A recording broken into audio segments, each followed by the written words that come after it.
বেহেশতের সমস্ত মহিলাদের সরদারিনী হবেন যে ফাতেমা, তারে রেখে যাব, তোর ভিতরে খবরদার কোনো বেয়াদবি করবি না। আবার হযরত আবু যর বলেন, কবরের মাটি তোর ভিতরে কারে রাখবো কি জানিস? তোর ভিতরে আজকে যাকে রেখে যেতেছি তিনি হলেন আখেরি জামানার পয়গম্বর বিশ্বনবী জনাবে মুহাম্মদ রাসূলুল্লাহ সাল্লাল্লাহু আলাইহি ওয়াসাল্লামের কলিজার টুকরা মা ফাতেমাকে তোর ভিতরে রাখবো, খবরদার কবরের মাটি বেয়াদবি করবি না। কিতাবে এসেছে হযরত আবু যরকে বাড়ি শুনতে পেলেন, আওয়াজ এলো, কে যেন বলতেছে, রে আবু যর, আমি ফাতেমা কি চিনি না, হাসান হোসেনের মা কি চিনি না, আলীর স্ত্রী চিনি না, রাসূলের মেয়ে মা ফাতেমা কি চিনি না।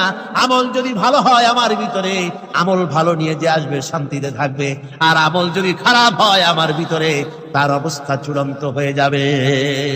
আমার ভাইরা, আমার বন্ধুগণ, আমলের উপরে ভিত্তি করে কিয়ামতের দিন নাজাত হবে। আমল যদি খারাপ হয়ে যায় কিয়ামতের দিন কেউ তাকে বাঁচাতে পারবে না। এই জন্য কিয়ামতের ময়দানে, হাসরের দিনে আল্লাহর হাবিব জনাবে মুহাম্মদ রাসূলুল্লাহ সাল্লাল্লাহু আলাইহি ওয়াসাল্লাম সিজদায় পড়ে কাঁদতে থাকবেন। আল্লাহ রাব্বুল আলামিন বলেন, হাবিব রে, আপনি কাঁদেন কেন?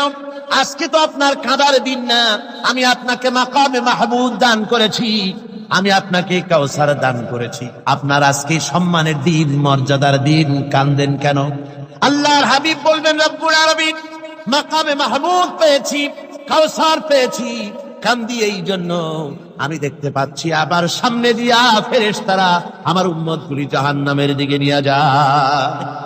আল্লাহ রাব্বুল আলামিন বলবেন, ওগো আমার হাবিব, আমি আপনাকে ক্ষমতা দিলাম, আপনার জান্নাতি উম্মতগুলি আপনি বেছে নেন। আল্লাহর হাবিব তার জান্নাতের উম্মতগুলি বাঁচতে থাকবেন।